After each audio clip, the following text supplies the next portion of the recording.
Je suis donc l'animateur de l'Interclub du Grand Clermont, qui est une organisation un peu particulière puisque c'est une structure informelle qui existe depuis 25 ans et qui réunit une fois par mois les 26 présidents des clubs et associations économiques de Clermont Métropole.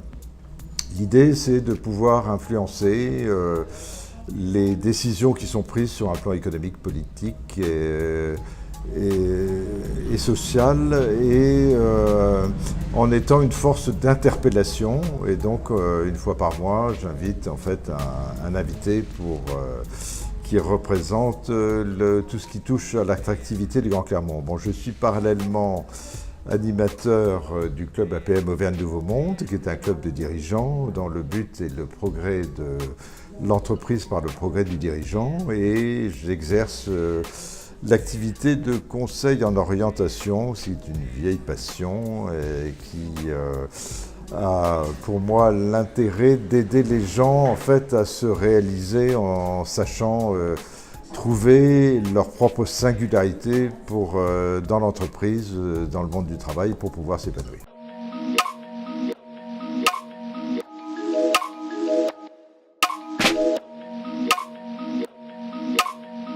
Alors, ce qui m'a amené, c'est d'abord une grande incertitude au moment de ma propre orientation. Quand j'avais 19 ans, j'étais en Afrique, je n'avais personne pour m'aider, j'étais un peu perdu.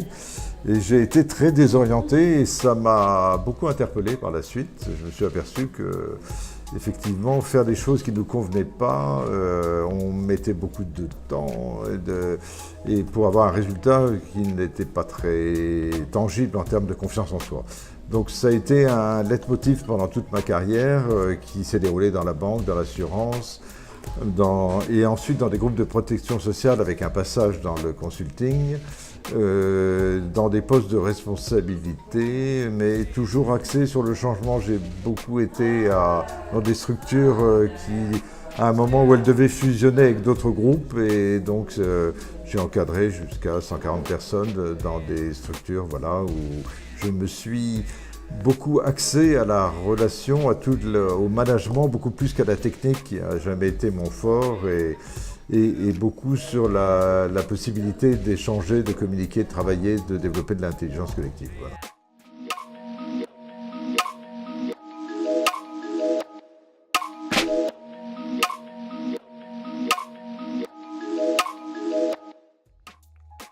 C'est un thème complexe qui, effectivement, au début, on m'avait interpellé sur un titre qui était « Casser les pyramides » et ça a correspondu à une partie de ma personnalité qui était celle qui fait bouger les gens dans l'entreprise, qui aime bien les provoquer pour les amener à aller plus loin. Et en même temps, je me dis, c'est un petit peu un défaut français de considérer qu'effectivement, on fait des révolutions plus que des évolutions. Et mon attention particulière sur le développement de mes collaborateurs m'a amené à considérer qu'effectivement, si on voulait développer de l'intelligence collective, il fallait s'intéresser à la réalisation de chacun dans l'entreprise en s'inspirant de la pyramide de Maslow. Ça ne suffit pas de s'assurer des besoins biologiques ou de sécurité de ses collaborateurs.